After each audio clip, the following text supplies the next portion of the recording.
안녕하세요, 인코그랩TV 김승철입니다. 제가 지금 리뷰하고 있는 차는요, 볼보의 어떤 고급화된 전기차 전용 브랜드인 폴스타입니다. 폴스타가 작년에 국내에 론칭한 쿠페형 SUV인 폴스타4인데요, 폴스타4는 모터가 한 개인 후륜구동 모델과 모터가 앞뒤에 두 개가 있는 듀얼 모터 모델이 있는데, 제가 지금 리뷰하고 있는 차는 후륜구동인 싱글 모터 롱레인지 모델입니다. 이 차를 일상주행 조건에서 탔을 때 확인되는 점들을 여러분들께 소개해 드리도록 하겠습니다. 본격적으로 리뷰 시작하기 전에 트리 컴퓨터 리셋 하겠습니다. 눌러가지고 요거, 자, 이렇게 수동 재설정을 했습니다. 리뷰 마칠 때 성적 한번 다시 볼게요. 먼저 영상 시작에 앞서서 하나 좀 말씀드리고 싶은 게 있습니다. 뭐냐면, 제가 이 촬영하는 영상들은 이제 단종된 지 좀 오래된 소니의 FDR X3000이라는 액션캠 5대를 가지고 촬영을 해오고 있거든요. 그런데 최근에 이제 한 대의 카메라로 이 360도 촬영을 가능한 그런 카메라를 만들어내기로 유명한 인스타360에서 저희 채널에 연락을 주셨습니다. 그래가지고 매우 감사하게도 인스타360에서 제일 최신작으로 출시한 에이스 프로2라는 액션캠을 제공해 주시게 되었습니다. 그래서 그 카메라 한 대를 저희 영상에서 촬영할 때 추가적으로 활용을 하게 되어서 평소에 보시던 것과는 좀 다른 퀄리티의 영상을 전달해 드릴 수 있게 되었습니다. 그래서 이번 영상에서는요, 이 운전석의 옆에, 제 바로 옆에 설치되어 있는 이 카메라로 이제 보이는 영상들이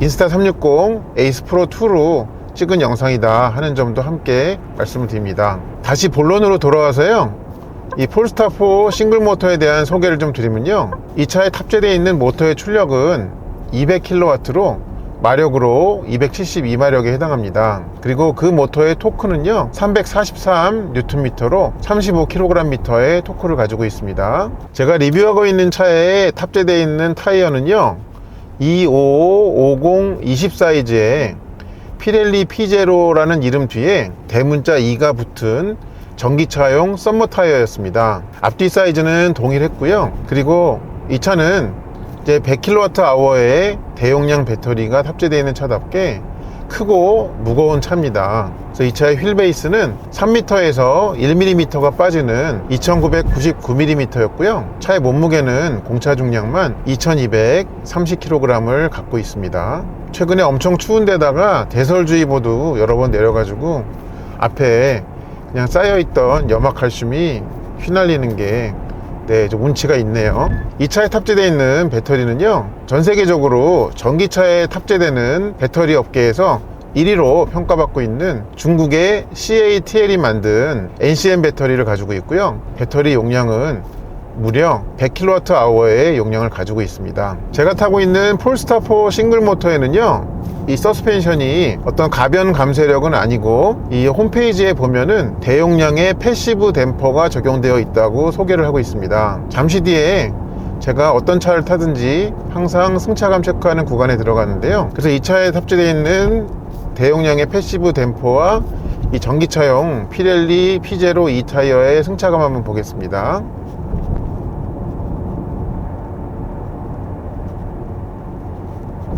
네, 일단은 여기가 평탄한路面인데도 불구하고 차는 하체가 상당히 단단하다 라고 느껴집니다. 그렇지만 이 노면의 기복에 대응하는 움직임의 양이 매우 짧게, 그러니까 서스펜션에서의 움직임의 스트로크가 짧다고 느껴지는 그런 움직임을 보여주고 있습니다. 지금 이 교량 위를 가면서 다리 연결 부위 몇 개를 통과하고 있는데, 그 연결 부위를 통과를 할 때마다 매우 짧은 수간 타닥하는 그런 움직임을 느껴지게 하고 있습니다. 일단 이 차의 하체의 첫인상은 단단하다라는 거였고요.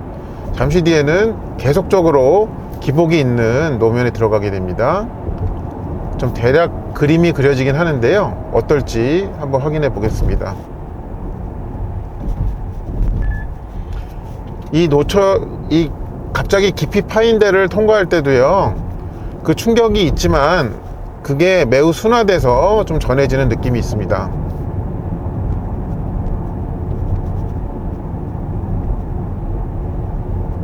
네, 앞뒤 차축에서 아래 위로 네, 이제 자잘한 바운스는 있기는 한데요. 그러니까 그 아래 위 방향의 움직임의 끝에서의 그 양쪽 끝단에서의 그 반응이라고 해야 될까요? 그거는 좀 부드럽게 순화하려고 네, 세팅이 되어 있는 것 같습니다. 그러니까 이게 약간 조금 그 어폐가 있는 말 같이 들리실 수 있겠지만 단단하지만 부드럽다 라고 좀 얘기할 수 있겠습니다. 저도 좀 말씀드리면서 이게 말이 맞는 건가 싶기는 한데 네, 지금 여기에서 느껴지는 그 반응이 그렇습니다. 이 차의 하체의 반응이. 그러니까 단단하되 딱딱하지는 않다라는 게 조금 더 정확한 표현일 것 같습니다. 지금도 이렇게 요철 넘었다가 착지는 굉장히 부드러워요. 근데 이 리바운드는 상당히 세고 네, 빠른 편입니다. 움직임이.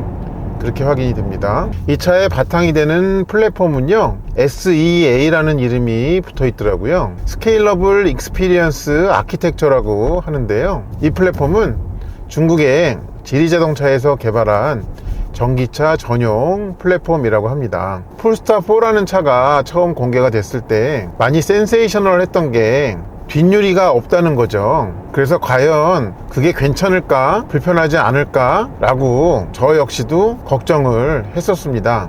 근데 막상 이 차의 운전석에 앉아서 다양한 상황에서 이 뒷유리가 없는 채로 주행을 해봐도요, 어떤 불편함은 없는 수준이라고 말씀을 드리겠습니다. 그래서 이제 이 차의 룸미러에 해당하는 이 부분을 폴스타에서는 리어뷰 디스플레이라고 표현을 하고 있더라고요. 이 자체만 8.9인치 사이즈를 갖고 있고, 또한 이 가운데에 15.4인치 센터 모니터에서도 이 후진을 하거나 할 때 아주 큰 화면으로 선명한 화질로 뒤의 시야를 확보할 수가 있었습니다. 그래서 어떤 뒤쪽에서의 상황을 이렇게 생으로 볼 수 없다는 부분에서는 아쉬움을 느낄 수 있지만, 이 보여야 될 것이 안 보여가지고 생기는 불편함은 없더라 하는 점을 확인할 수 있어서 말씀을 드립니다. 그리고 또 재밌는 점은요, 이 가운데 리어뷰 디스플레이가 이 깜빡이를 넣으면 그 깜빡이를 넣은 방향으로 화면이 살짝씩 돌아가더라고요. 그러니까 지금 상태에서 우측 깜빡이를 켜면 약간 이 보여주는 각도가 우측을 보여주게 되고, 또 좌측을 키면은 지금처럼 이렇게 좌측으로 약간 돌아갑니다.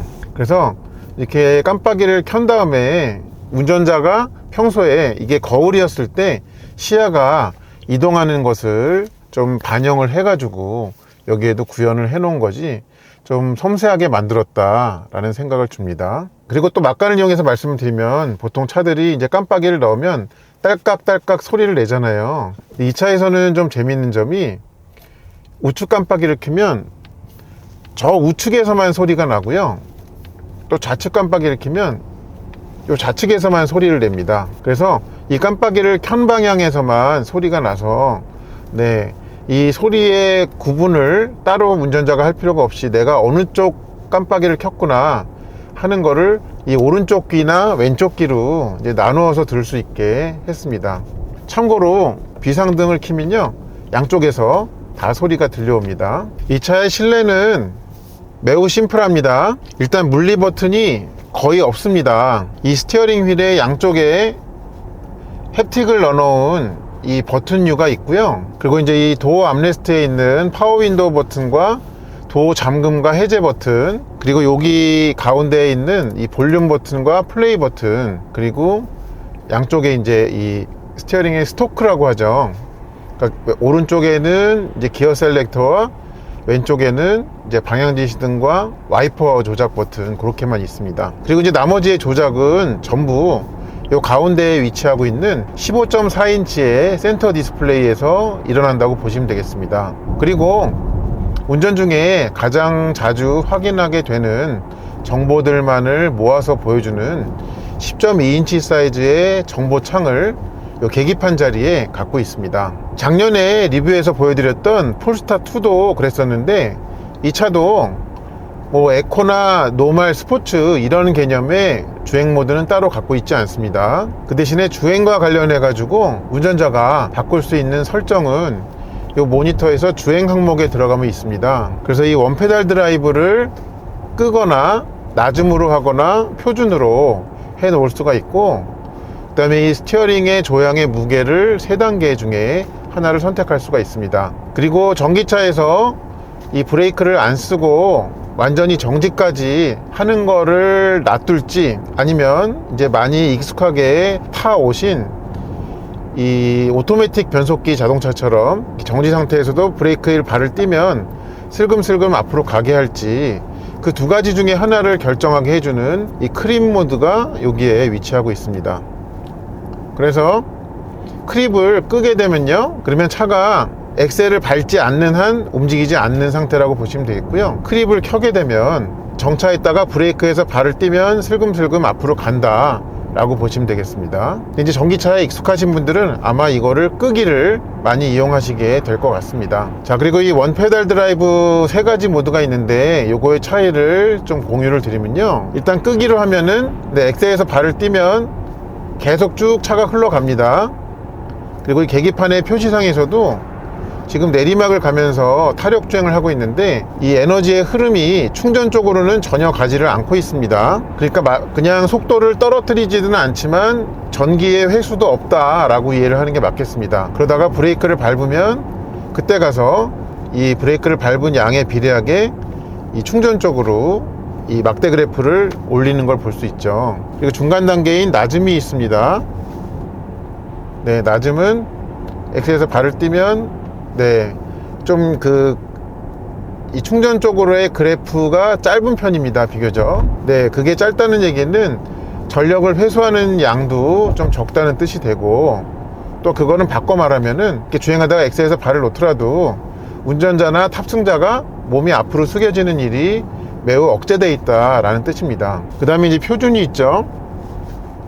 표준은 이제 다른 차를 기준으로 했을 때는 회생제동을 강하게 설정한 것이라 보시면 되겠습니다. 이렇게 주행하다가 엑셀을 띄면 약간의 이제 그 뜸들임이 있다가 곧바로 확 멈추는 그런 동작을 합니다. 그래서 이제 전기차에 익숙하시면 이 표준을 이렇게 사용하시게 될 거다라고 말씀을 드립니다. 그래서 나는 그냥 엔진차처럼 차를 운전하고 싶다, 속도를 줄이는 것도 브레이크를 직접 밟아서 하고 싶다라고 할 때는 끄기를 선택을 하시면 되겠고요.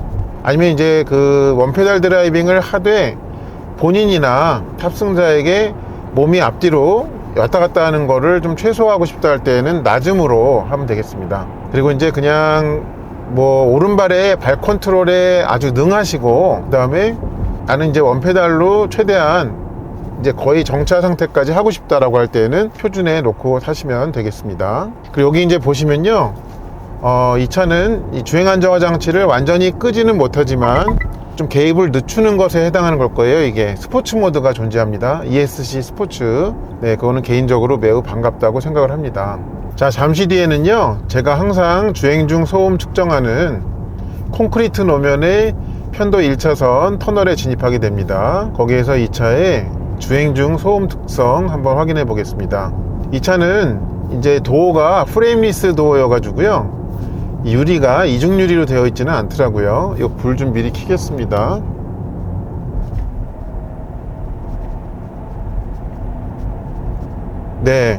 지금 여기 콘크리트 노면에 오긴 했는데, 노면이 아스팔트에서 변화가 됐다는 거 정도는 알 수 있지만 소음 수준은 매우 낮게 되어 있습니다. 맞은편에 차 지나가죠.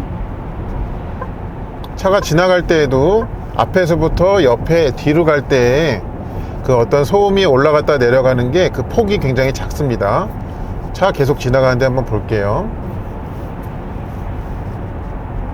지나간다는 거는 알 수 있을 정도.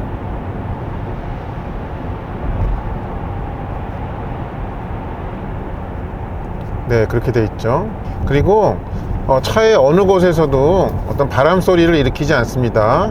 지금 주행하는 속도가 한 75km 정도 되고 있는데요. 그러니까 이 차가 주행 중에 그 운전자에게 아니면 탑승자에게 듣게 하는 소리의 종류라고 한다면은 미세하게 들려오는 이 썸머 타이어로부터의 소리, 그 정도라고 볼 수 있겠습니다. 근데 이 차에 탑재되어 있는 P0 그 2라는 타이어는 소음 특성도 상당히 뛰어나네요. 소음 수준은 대단히 훌륭하다 요약이 가능하겠습니다. 폴스타4의 외관이 사실 상당히 멋진데요, 제가 촬영하느라고 염화칼슘을 많이 맞춰가지고 약간 좀 멀리 떨어진 상태에서만 보여드리도록 하겠습니다. 이 쿠페 실루엣에 SUV라는 말이 실감이 나시죠? 그리고 아마도 이 차의 외관상 제일 궁금해 하실 부분은 이 뒷부분이 어떻게 마무리되어 있나 있을 것입니다. 이렇게 막혀 있습니다. 그 대신에 보조 브레이크 등이 이렇게 길게 가 있죠. 그 트렁크 여는 버튼은 그 슬림한 테일 램프 요 아래 요거를 이렇게 눌러서 열도록 하고 있고요. 실내랜다. 이 적재 공간도 넓은 편입니다. 여기도 이렇게 마감에도 폴스타를 심어놨네요. 신기하다. 자, 그리고 충전 포트는 이 운전석 쪽 뒤편에 있습니다. 이렇게 전동식으로 되어 있고, 그 다음에 닫는 버튼이 여기 이렇게 있습니다. 앞뒤 다 이 프레임리스 도어를 가지고 있습니다. 아주 자세히는 차가 좀 제가 너무 안에가 지저분해 가지고요, 세차를 못해서 그냥 대략만 보여드릴게요. 이런 느낌의 실내를 가지고 있습니다. 굉장히 심플하고 모던하죠. 그리고 아마도 이 차에서 많이 궁금해 하실 부분이 뒷공간일 거예요. 여기서 먼저 이렇게 앞에서 한번 찍어보고, 그리고 이 차 시트는 이렇게 헤드레스트 일체형의 스포츠 시트를 가지고 있습니다. 근데 이렇게 옆날개가 이렇게 많이 과격하지는 않습니다. 그러니까 좀 컴포트형 스포츠 시트라고 하는 게 적합할 것입니다. 그리고 이제 이 차에서 궁금해 하실 뒷자리 공간 한번 보여드릴게요. 뒤로 넘어가겠습니다. 자, 한번 타보겠습니다. 이렇게 돼 있고, 여기 그 앞좌석에 등받이에 요 가운데 부분에 이런 영어 표현이 있습니다. 그래서 요거를 좀 번역을 해보니까, 그러니까 동물복지로 키운 그런 동물에게서 이제 채취한 가죽을 사용한 것이다 라고 이렇게 얘기를 하더라고요. 그 지붕에는 아주 넓은 고정식의 이제 파노라믹 루프 글라스가 되어 있습니다. 그리고 뒷일이가 없잖아요. 뒤에 마감은 이렇게 생겼습니다. 막혀 있죠. 그렇지만 사실 여기에다 머리를 이렇게 눕히면은 이런 형상을 갖고 있고, 머리 공간이 비좁다 라는 생각은 들지 않습니다. 그리고 이 2열 시트는 리클라이닝이 되더라고요. 그 리클라이닝을 시키는 버튼은 요 뒷좌석 가운데 암레스트에 이렇게 앞으로 뒤로 이렇게 있습니다. 6대4 분할로 이렇게 되는데, 앞으로는 했을 땐, 최대한 앞으로 했을 때는 꽤 이렇게 세워진 자세를 취할 수가 있습니다. 그리고 여기 이제 가운데 이 터치 스크린이 있습니다. 그래서 이제 양쪽에 그 열선, 뒷좌석 열선, 그 조명, 그리고 이렇게 엔터테인먼트를 플레이하거나 곡을 넘기거나 홈 버튼이 있고, 이런 식으로 되어 있습니다. 이 아래에는 USB-C 타입 단자가 2개가 마련이 되어 있습니다.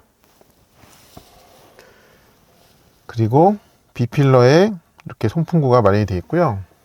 근데 시트가 그러니까 위로 갈수록 이렇게 좁아드는 형태를 하고 있어 가지고, 뒤에 앉아서 이렇게 시야적으로는 아무런 불편함, 또 공간적으로도 불편함을 주지 않는다, 쾌적하다고 여겨질 만큼의 뒷좌석 공간이다 하는 점을 말씀드립니다. 그러니까 유리를 관통해서 이 후방의 모습을 못 볼 뿐이지, 그것만을 제외하고는 사실은 이질감이 느껴지지 않는다 라고도 말씀드릴 수 있겠습니다. 여기 15.4인치의 센터 디스플레이에는 어떤 메뉴들이 있는지 한번 보겠습니다. 일단 메뉴로 들어가기 전에 화면의 하단부에 큼직큼직한 아이콘이 있는데, 이제 공조장치에 대한 거가 이 가운데 부분에 위치하고 있습니다. 이걸 누르면은 이렇게 들어가고요. 그리고 이제 양쪽 좌석에 온도 조절에 대한 거랑 마사지에 대한 거가 운전석, 조수석 이렇게 있죠. 마사지는 이 차에는 좀 양쪽에 다 있습니다. 자, 그럼 여기 이제 이게 홈 버튼일 거고요. 그쵸? 이렇게 큰 이 바둑판 모양으로 그 구역이 설정이 돼 있고, 그 옆에 버튼을 누르면은 애플리케이션이라는 메뉴들이 있습니다. 그래서 많은 볼보나 폴스타 차들에서 볼 수 있는 그런 이제 국내에 특화된 그런 서비스들이 있고, 그리고 여기에서 이제 차량 상태를 또 볼 수가 있고요. 아니면은 이 계기판에서 그러니까 조그맣게만 보던 이 트립에 대한 거를 또 볼 수가 있네요. 이따가 이제 주행을 완전히 마치고 총 평균 전비랑 거리 볼 때 여기에서 보면 되겠습니다. 자, 그리고 이제 요거의 오른쪽으로 자동차 모양이 있습니다. 아마 운전 중에 제일 자주 이제 여기를 들어가시게 되지 않을까 싶습니다. 왼쪽에 이제 큰 카테고리들이 있고요. 그 각각에 대해서 메뉴들을 보여줍니다. 이 차는 저는 이제 글로브박스가 옆에 있는 것 같은데 그 여는 게 없어 가지고 처음에 한참 찾았었거든요. 근데 그걸 여는 게 여기 터치를 통해 가지고 지금 딸깍 소리 들리시죠? 그렇게 하고 있습니다. 그리고 미러 접는 거, 테일게이트 그리고 있고, 이 조정이라는 게 있습니다. 그래서 헤드업 디스플레이는 끄기 켜기, 스티어링은 이 핸들의 오른쪽 그 스포크 그걸 이용합니다. 그 미러 조정도 따로 버튼이 없고 여기에 들어가서 이 핸들에 있는 오른쪽 스포크 버튼으로 하는 겁니다. 시트, 위치, 허리 받침대, 쿠션 그걸 눌러볼까요? 아, 이거를 이렇게 아래 위 틸팅을 여기서 이렇게 하네요. 물론 이 시트 조절 버튼은 각 시트의 측면에 이렇게 있습니다. 마사지가 이제 여기 이렇게 있고요. 마사지는 총 4가지의 프로그램을 갖고 있네요. 그리고 이제 그거에 대해서 3가지의 강도를 선택할 수 있습니다. 앰비언스, 요거는 이제 따로 영상이 있어서 넘어가겠습니다. 조명, 화면, 글로브박스 열기가 여기 또 하나 있네요. 그리고 이제 무선 충전, 요거는 요 센터 콘솔에 있는 이 무선 충전 패드를 끄고 킬 수 있게 그렇게 하고 있습니다.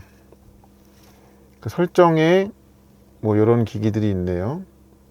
시스템에서는 단위, 킬로, 마일, 온도. 네, 근데 여기에 이제 그런 게 없습니다. 뭐 예를 들어서 연비의 단위를 뭐 변환한다든지, 이 차는 보니까 이 전비의 표시가 유럽식으로 되어 있더라고요. 100km 거리를 몇 킬로와트 아워의 전기로 주행했는가, 그 숫자만 이제 보여주고 있거든요. 근데 이제 그거는 이제 한국 분들에게는 익숙하지 않은 단위잖아요. 그래서 그것도 좀 만약에 OTA로 그 해결이 가능하다면 할 수 있으면 좋을 것 같습니다. 자, 이제 주행과 관련된 메뉴가 이렇게 있습니다. 크립, 그다음 내리막길 주행 제어, ESC 스포츠 넣는 거, 스티어링 이제 3단계로 이제 무게 조절, 그다음 원페달 3단계 그렇게 있고요. 어시스트는 이제 에이다스 기능을 이제 각각의 항목에 대해서 하는 것입니다. 근데 무엇보다 좀 이거를 만져가면서 마음에 드는 점은 이 폴스타 2 때는 이 세로 형태로 되어 있는 좀 사이즈가 작은 스크린에서 약간 답답함이 있었는데요.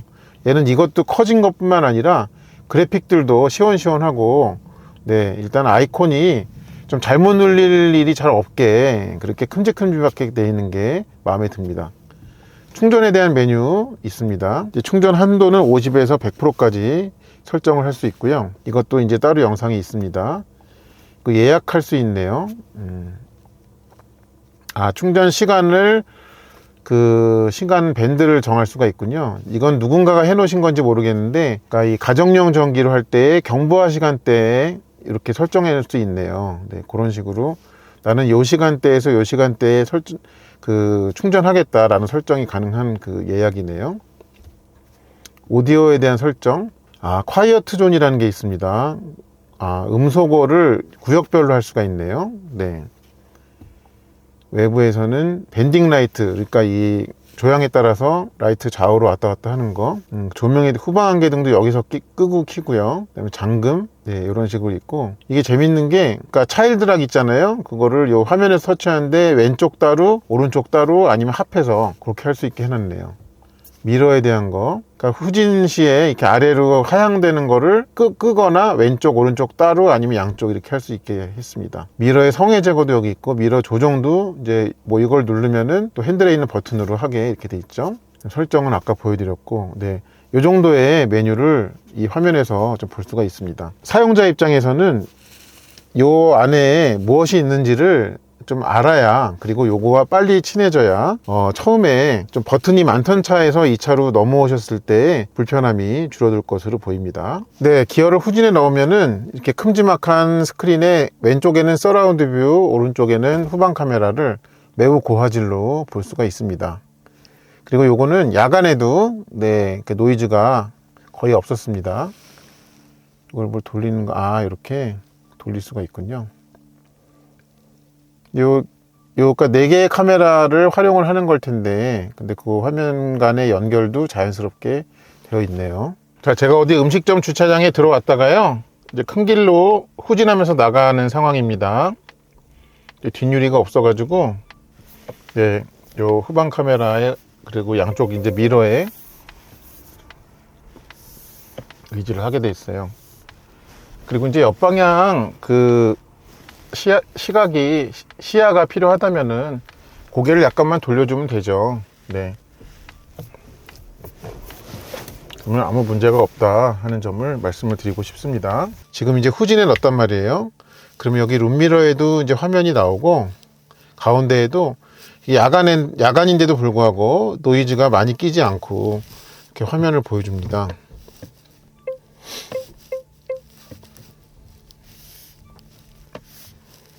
네, 꽤 훌륭하죠, 화질이.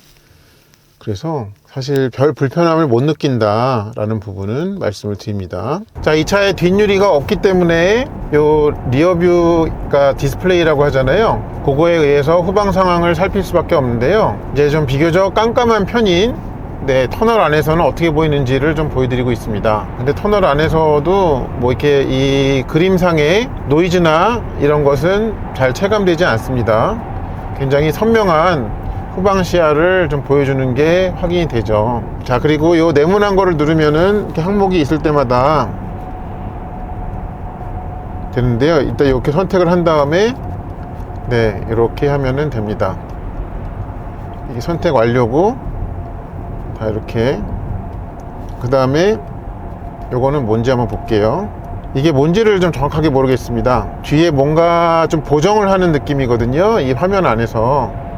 여기서 다 됐다고 하면 이렇게 할 수 있습니다. 그래서 그렇게 세밀한 조정을 할 수 있다 하는 부분을 말씀을 드리고, 요게 이제 얘기하기로는 일반적인 룸미러보다 시야가 더 넓다고 합니다. 그러니까 요즘에 또 고급성을 띠는 차들에 많이 들어가고 있는 이 디지털 룸미러, 네, 그거에 좀 고퀄의 영상이라고 보시면 되겠습니다. 그리고 혹시 이런 궁금증을 가지신 분도 계실 수 있을 것 같아요. 이 차는 이제 뒷유리가 없고 후방 시야를 여기 이제 룸미러의 안에 들어간 모니터에 의존해야 되는데, 만약에 옆차선에 있던 차가 여기에는 나타나는데 그럼 여기에서 이제 사라지잖아요. 그럼 옆차는 어느 정도의 그 내 옆에 거리에 있는지 그거를 좀 궁금해 하실 수 있어요. 제가 이제 계속적으로 이제 백미러도 보면서 이 모니터도 보면서 계속 이렇게 비교를 해 보니까요, 이 리어뷰 모니터 기준으로 내 옆차선에 있던 차가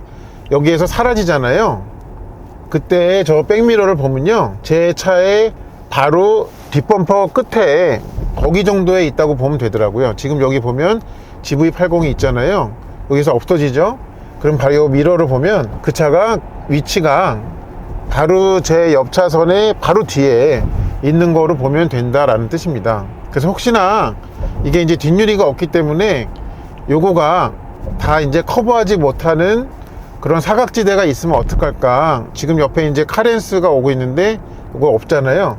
그 옆을 보면은 이제 바로 이제 제 차의 뒤에 마치 이제 똥침 놓을 만한 그런 거리에 온 것이다 라고 이해를 하시면, 이렇게 연결지어서 생각을 하시면 될 것 같습니다. 그러니까 이제 요 표시 기준으로는요, 내가 지금 옆에서 차가 오고 있는데 차선을 옮겨도 되나 안 되나 하는 그 거리를 판단하실 때는 옆차선에서 아직 여기 안에 그 차가 보이고 있으면 그러면 바꿔도 된다 라고 이해를 하시면 될 것 같습니다. 그리고 여기 운전자 바로 앞에 놓여 있는 요 10.2인치 사이즈의 주행 정보창이라고 하잖아요.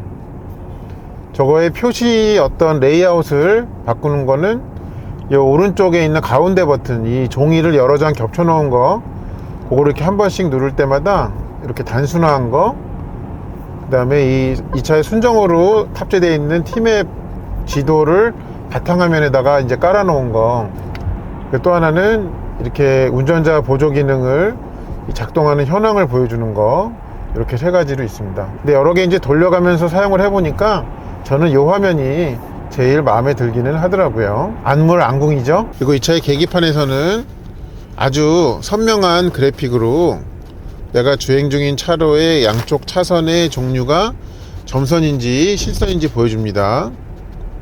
네, 그리고 깜빡이를 안 켠 채로 한쪽으로 이렇게 가면요, 그 주의를 요하는 빨간색으로 점선을 바꾸죠. 또 이제 예를 들어서 한 차선 옮겨가지고 이쪽에 붙으면 네, 이쪽은 실선이라는 거를 또 금방 인지를 하고 표시를 해줍니다. 그런데 저 안에 보여지는 그래픽으로 그려진 폴스타4는 이 차의 실제 색상과는 동일하지는 않습니다. 네, 그것도 참고적으로 말씀드립니다. 제가 타고 있는 이 차에 탑재되어 있는 픽셀 LED 헤드라이트가 이 다양한 주변 조건에 대해서 어떻게 조명을 스스로 조절하는지를 좀 보여드리겠습니다. 일부러 실내등은 이제 껐습니다. 이제 양쪽 그 벽 쪽을 보면요, 계속 영역을 바꿔가는 게 보이시죠? 이렇게 그 미세한 픽셀들이 네, 이렇게 영역을 넓혀가고 또 조절하고 하는 것이 눈에 띄고 있습니다.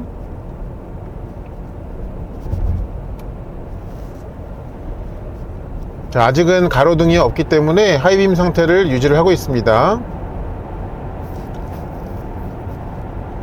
근데 하이빔 와중에도 조금 더 밝은 하이빔, 또 덜 밝은 하이빔이 있는 것처럼 그렇게 그 거리를 조절을 앞으로 더 보냈다가 당겼다가를 하는 것이 눈에 띄네요. 그쵸? 굉장히 현란하네요. 네.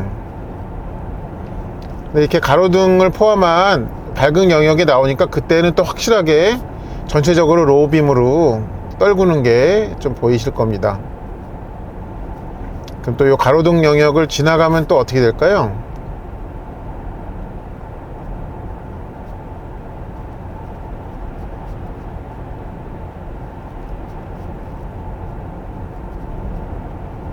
네, 지금 반대편 차선 쪽에 가로등이 몇 개 있으니까 아직은 하이빔으로 올리지 않는 모양입니다. 우측에도 좀 가로등이 있고,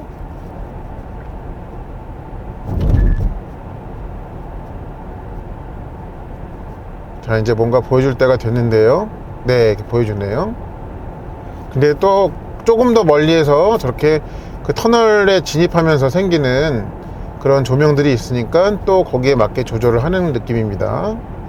네, 굉장히 좀 다채롭게 동작을 해주고 있습니다.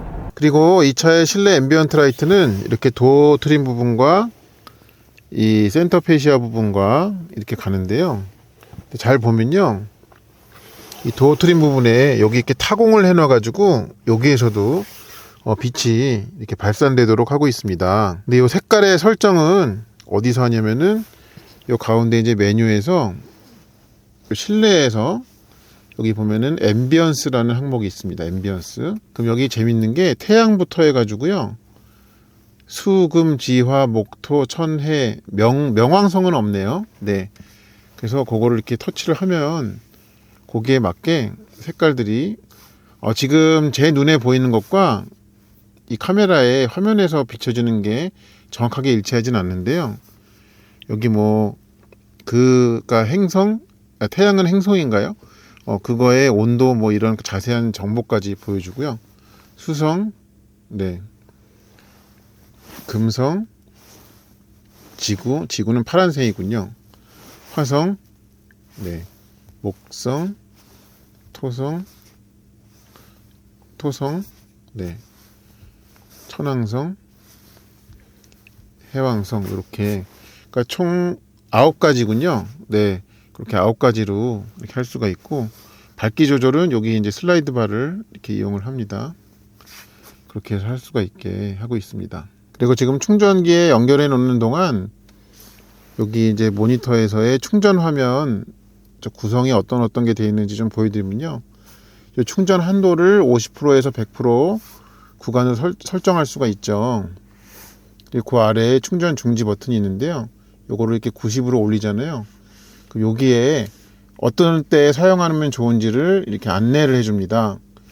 그래서 일간 주행 제한은 80% 정도로 해놓는 걸로 안내를 하고 있고요.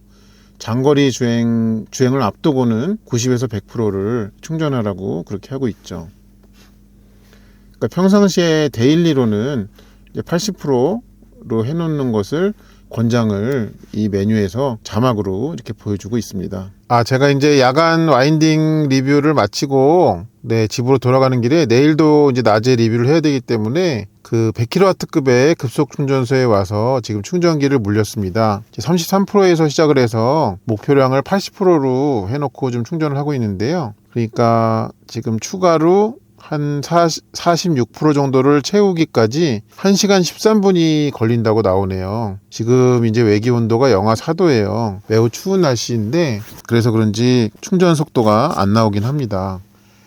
그리고 여기 보면은 충전 파워라고 현재 충전되고 있는 속도를 이렇게 보여주고 있는데요. 암페어랑 볼트를 같이 보여주고 있죠. 그래서 이제 많은 전기차들은 저 둘을 곱하면 사실 이제 몇 와트인지, 그러니까 몇 킬로와트인지를 보여주는데 저렇게 암페어와 볼트 그 두 가지 그러니까 요소를 그러니까 실시간으로 변화를 그렇게 좀 세분화해 가지고 보여주네요. 그래서 저 둘을 한번 이제 곱하면요. 숫자가 어떻게 나오냐면은 지금 현재 충전 중인 속도가 88 곱하기 410을 하잖아요. 그러면 이제 대략 36kW라는 그런 결과로 해석이 됩니다. 자, 그러면 지금 30%대인데 한 60%대까지만 한번 충전을 해볼게요. 그래서 각 이제 SOC 구간별로 충전 속도가 어떻게 나오는지 한번 확인해 보겠습니다. 자, 이제 SOC가 40%대로 접어들었고요. 아까보다 충전 속도가 올라갔습니다. 제가 이제 저 볼트와 암페어가 암산이 안 되기 때문에 한번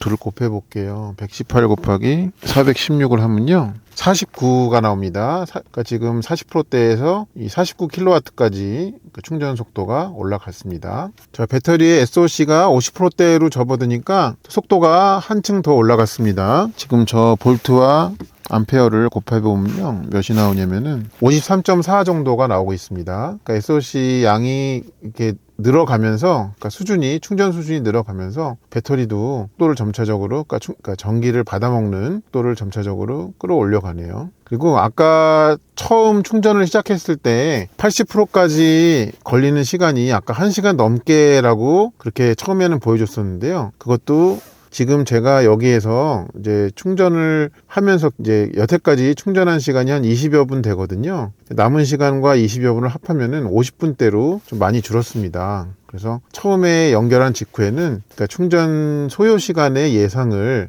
조금 보수적으로 하는 것으로 보입니다. 자, 이제 배터리의 SOC가 60%대로 올라갔고요. 여기에서의 속도는 이제 저거 계산기를 두들겨 보면요. 134 더하기 437 하면요. 58.5kW 정도 됩니다. 지금 이제 여기가 100kW급의 충전기이긴 한데요. 이게 좀 여기 앉아 있는 입장에서는 좀 그러니까 채워지는 시간이 좀 더디게 느껴지는데 지금 외기 온도가 낮은 탓도 있겠지만 무엇보다 이 퍼센트가 빨리빨리 안 올라가는 거는 얘는 100kWh급 배터리잖아요. 그러니까 다른 이거보다 더 배터리 용량이 작은 거의 1%랑 얘의 1%는 그 구간이 훨씬 다르단 말이에요. 얘가 채워지는 데까지 더 많은 시간을 요구를 하는 것은 어쩌면 당연한 일이라고 보여지기도 합니다. 자, 이제 SOC가 70%대로 접어들었고요. 아까보다 숫자의 변화가 좀 있죠. 저거를 또 계산기의 도움을 받겠습니다. 134 곱하기 447 하면요. 59.8 요 정도 나오네요. 킬로와트로. 그래서 이게 SOC가 올라갈수록 이것도 어느 구간까지겠지만 점점점 속도가 조금씩 높여가는 것을 확인을 할 수가 있습니다. 그런데 하나 바램은 저 충전 속도의 표시를 좀 킬로와트로 보여주는 그런 변환이 좀 어디에서 됐으면 좋겠는데 여기 어디에서도 그거 단위를 변환하는 게 없더라고요. 물론 이제 기본적인 단위 변화는 여기 설정에서 여기 단위 부분이 있습니다. 이렇게 이제 있는데 여기 항목 중에는 전력을 보여주는 그 부분은 없어가지고 그것도 나중에 뭐 2차도 이제 그 OTA가 될 텐데 거기에 항목으로 좀 반영이 되면 어떨까 싶습니다. 얘가 이제 목표한 충전량에 거의 가까이 다 갔는데 막판에 좀 또 충전 속도에 있어서 스퍼트를 좀 올리는 느낌입니다. 135 곱하기 453 한번 해보겠습니다. 61.1 나오고 있습니다. 네, 아까 50kW대 후반 나왔었는데 지금 이제 3분만 더 있으면 처음에 목표했던 그 80%가 채워지거든요. 아까 이제 33%부터 시작을 했어요. 꽤 긴 시간이 필요로 했습니다. 얘가 아무래도 이제 배터리 용량은 큰데, 근데 이제 기본적으로 얘는 400V 시스템을 쓰고 있기 때문에 그러다 보니까 시간이 더더욱 좀 길게 느껴지는 측면이 있다고 보입니다. 이 차의 회생제동 모드, 그러니까 원페달 드라이브는 끈 것과 그 다음에 두 가지의 모드가 있잖아요. 각각에 대해서 이제 엑셀을 밟다가 주행 중에 엑셀을 놨을 때 브레이크 등에 불이 켜지는지 한번 보겠습니다. 일단 끈 상태부터 보겠고요. 이 계기판에서는 일단 들어오지 않는 것을 확인을 했기 때문에요, 그러니까 리어 램프에다가 달아놨습니다. 자, 주행 중에 끈 상태에서 엑셀을 떼어보면요, 네, 불이 들어오지 않죠. 다시 한번 떼어봅니다. 전혀 불이 들어오지 않습니다. 자, 그러면 낮음 상태, 그러니까 중간 단계죠. 그 상태에서는 엑셀을 완전히 안 띄어도 들어오는데요, 느낌상 조금 엑셀을 급격하게 띄어야지 들어오는 것 같습니다. 자, 그럼 제일 높은 표준 단계. 자, 표준 단계는 엑셀을 밟고 있다가 조금만 띄어도 들어옵니다. 다시 한번 보면은, 네, 그래서 아까보다, 그러니까 낮은 상태에 있을 때보다 더 민감하게, 그러니까 엑셀을 놓은 것에 대해서 이 뒤에 브레이크 등을 켜준다 하는 말씀을 드립니다. 그래서 이제 끈 상태에서는 브레이크 페달에 발을 얹어야만 뒤에 등이 켜지는 것이고, 나머지 낮음이나 표준 상태에서는 엑셀을 어느 정도 이상 놓으면은 그러면 뒤에 어김없이 브레이크 등이 켜진다 하는 점을 확인할 수 있어서 여러분들께 말씀을 드립니다. 혹시 이 차한테서 아쉬운 부분은 뭐가 있을까요? 제 눈에는 두 가지가 들어왔습니다. 첫 번째는요, 특정 설정해 놓고 가속할 때 가속 특성이 조금 불만족스러운 부분이 있습니다. 뭐냐면 여기서 이제 설정을, 이 주행 원페달 드라이브 모드가 끈 거가 있고 낮음이 있고 표준이 있잖아요. 이거를 끈 거나 아니면은 낮음 이런 데서는요, 그런 현상이 생기질 않아요. 그런데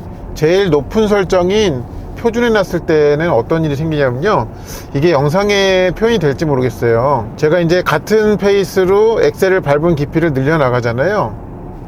그럼 중간에 갑자기 좀 출력이 뻥튀기 되는 구간이 있습니다. 그래서 이제 중간 설정인 낮음에서는 예를 들어서 이렇게 가속을 하면 이렇게 힘이 갑자기, 그러니까 그 머뭇거리다가 훅 나가는, 네, 그런 증상이 좀 없다시피 한데, 표준에서는 나의 의도와 상관없이 엑셀을 나는 그냥 같은 페이스로 올려가고 있는데 이렇게 좀 그 중간에 한번 뻥 나가는, 네, 그런 구간이 있어서 이거는 저의 발 컨트롤의 문제는 아닌 것 같아요.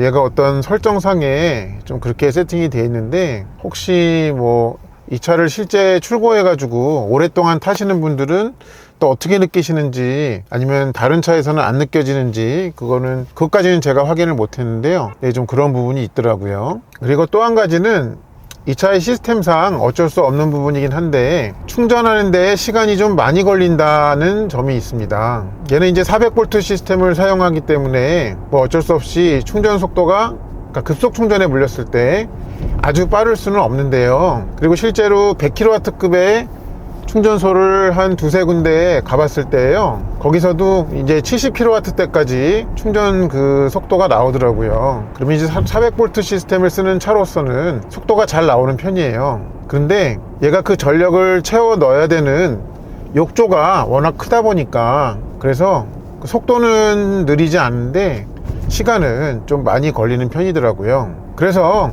이제 전기차를 구입해도 되느냐 마느냐에 이제 꼭 이 적용되는 기준이, 네, 집밥이잖아요. 근데 이 폴스타 4에서는 더더욱 그 집밥이 있는지 여부가 중요한 그 결정의 기준이 되어야 이 차를 선택하셨을 때 불편함이 없을 것 같습니다. 그래서 만약에 이제 전기차는 집밥이 있어야 된다는 흡사 원칙과도 같은 네, 그런 기준을 무시하고 이 차를 선택을 하시면 이제 이 차를 충전을 해야 될 때마다 다른 전기차를 선택했을 때보다도 이 배터리 용량이 크기 때문에 더 많은 시간들을 충전하는 데 투자를 해야 된다라는 것입니다.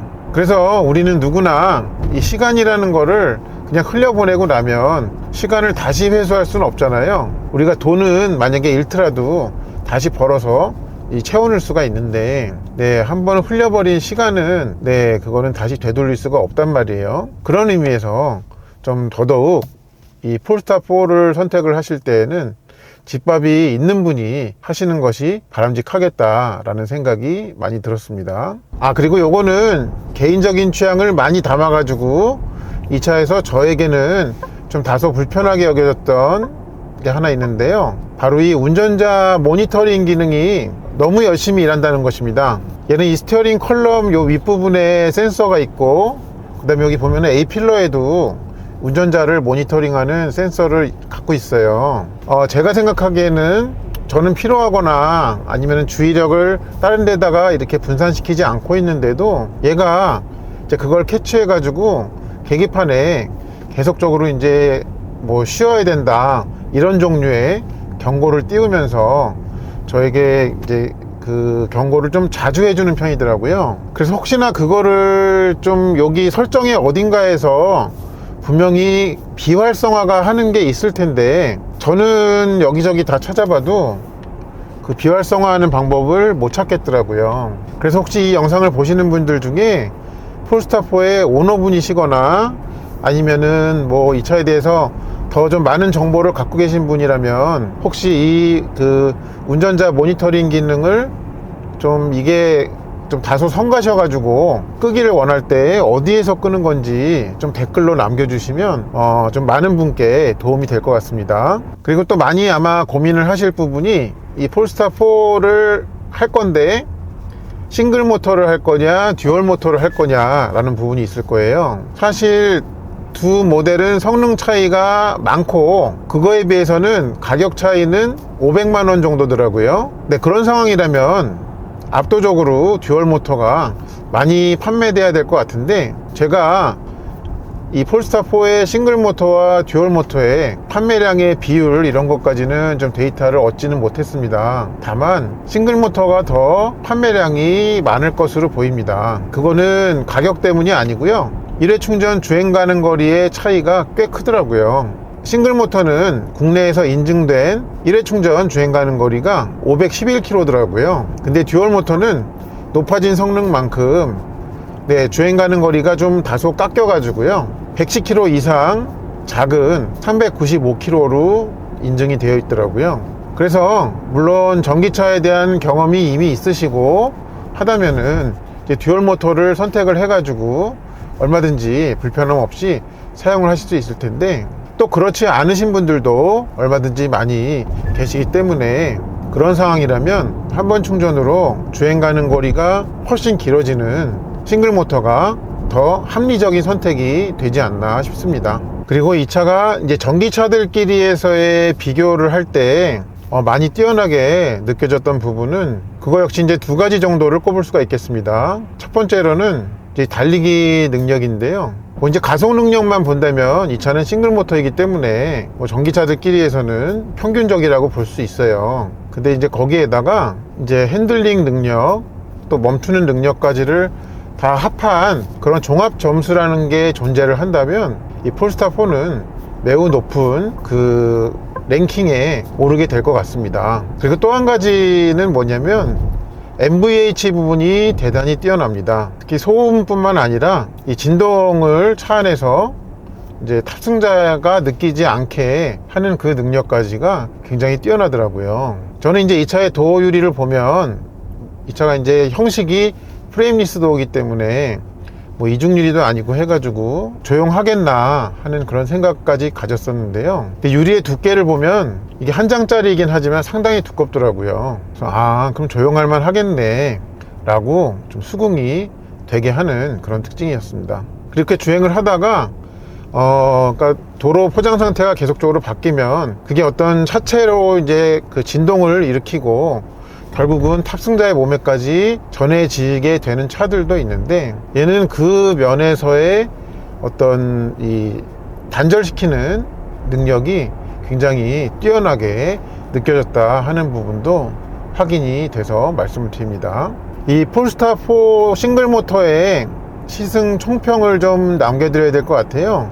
먼저 이 차의 디자인은 쿠페형 실루엣을 가진 SUV로 상당히 매력이 많죠. 그리고 인테리어에서의 어떤 이 조작 방법이나 이런 부분에서 많이 심플하면서도 좀 혁신적인 부분을 담으려고 노력한 흔적이 역력합니다. 그리고 또 기존에 있던 폴스타2랑 비교를 한다면은 얘는 한 급 이상 위에 있는 차라는 것이 느껴지는 게 실내 공간이 대단히 넉넉합니다. 그러니까 길이뿐만 아니라 높이와 폭도 앞뒤 좌석에서 모두 넉넉하게 갖고 있습니다.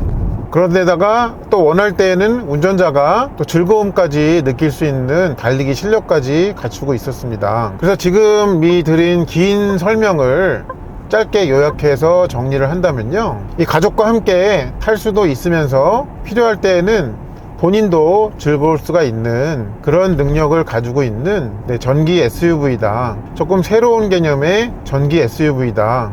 그러면서도 고급스러운 SUV다 라는 점을 말씀드릴 수가 있겠습니다. 리뷰를 위한 주행을 마치면서 이틀 동안 주행한 성적표 한번 보여드리겠습니다. 트립 수동을 봐주시면 되는데요, 이틀 동안 488km를 탔고요. 전비는 유럽식으로 18.3이 나왔거든요. 저거를 이제 우리식으로 환산을 좀 해볼게요. 제가 잠깐 계산기 좀 두들겨 보겠습니다. 100 나누기 18.3 하면요 5.46 정도, 그러니까 5.5 정도 후하게 받아가지고 그렇게 나왔습니다. 그러니까 이 차의 공인 전비가 복합 기준으로 4.6이거든요. 그러니까 그거보다는 비율상으로는 많이 잘 나온 거죠. 특히 이제 어저께는 한파주의보였고 오늘은 그거보다는 좀 기온이 높았습니다. 그래서 전기차한테는 혹독한 주행 조건이었거든요. 와인딩 로드는 당연히 두 군데가 포함이 됐었고, 그거를 감안하면 뛰어난 수준을 보여줬다라고 정리할 수 있겠네요.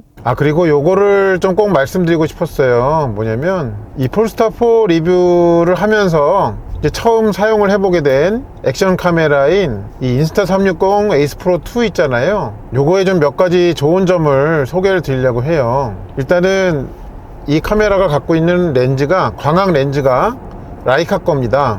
그리고 저는 이제 그 야간에 와인딩 리뷰를 많이 찍잖아요. 그래서 이제 매우 어두운 야간 심야의 촬영 조건이다 보니까 빛이 많이 없는 곳에서의 촬영이고, 이제 기존에 사용해 오고 있는 액션 카메라로 했을 때에는 노이즈가 상당히 많이 이제 거기에 섞여 있고 화질은 말할 것도 없습니다. 근데 어저께 이제 촬영해 가지고 집에 가서 그 영상 원본 파일을 이제 컴퓨터에 옮겨 가지고 보니까요, 확연하게 차이가 있더라고요. 그래서 이 카메라가 갖고 있는 촬영 모드 여러 가지 중에 퓨어 비디오 모드라는 게 있더라고요. 그래서 이제 제가 촬영하는 조건처럼 이렇게 조명이 많지 않은, 그러니까 조도가 낮은 저조도 상황에서의 촬영 때 이 화질을 좋게 만들어주는 그런 기능인데, 그게 좀 톡톡하게 저에게 도움을 준 것 같습니다. 그리고 또 한 가지는 이 본체 자체에 이렇게 앞뒤로 플립이 되는 그런 터치 스크린이 되는 그 모니터를 가지고 있어요. 그래서 그게 이제 기능을 바로바로 어떤 설정을 바꿀 수도 있고, 또한 이제 카메라를 보통 설치를 하고 나서 이제 가로 세로 수평을 잡거든요. 근데 이제 예전처럼 모니터가 따로 있고 카메라를 이렇게 하면서, 그러니까 두 군데를 봐가면서 해야 될 필요가 없이 이 본체만 이렇게 아래 위로 좌우로 움직여 가면서 하니까 그 카메라를 설치하는 데에도 훨씬 시간이 짧게 걸리더라고요. 편리하기도 하고. 그래서 요번에 좀 이거를 사용을 해보면 통해 가지고 내가 조금 옛날 시대에 살고 있었구나 라는 생각이 좀 들게 되었습니다. 그래서 이제 요 인스타360 그 에이스 프로 2는 이제 한 대를 저는 협찬으로 감사하게 제공을 받았지만, 이 사용을 해보고 나니까 좋아가지고 저희 이제 사비를 들여서 두 대를 더 구입을 할 예정입니다. 그래서 혹시 이제 이 영상을 보시고 그러니까 이 카메라로 찍힌 그 파트를 보신 분들 중에 좀 저랑 비슷한 상황에 놓여 있는 분들이 계신다면은 제가 이 제품에 그 링크를 달아 드릴게요. 밑에 거기를 통해 가지고 구입을 하시면 네, 여러분도 좋은 물건을 이렇게 구입을 하실 수가 있고, 뭐 저에게도 아주 소정의 네, 수입이 들어온다고 합니다. 근데 이제 저는 네, 그 수입 부분은 사실 이제 별 상관이 없거든요. 그래서 그냥 여러분이 좋은 물건을 활용을 하시면 되겠고, 그러니까 여러분이 필요로 하셨던 물건을 이 좋은 조건에 이렇게 그 구입을 하실 수 있으면 저로서도 좋을 것 같습니다. 네, 이상으로 폴스타4 싱글모터 롱레인지의 일상주행 조건에서의 리뷰를 마치겠습니다. 이 차가 궁금하셨던 분들께 저의 영상이 차를 이해하시는 데 도움을 조금이나마 드렸기를 바랍니다. 시청해주셔서 감사합니다.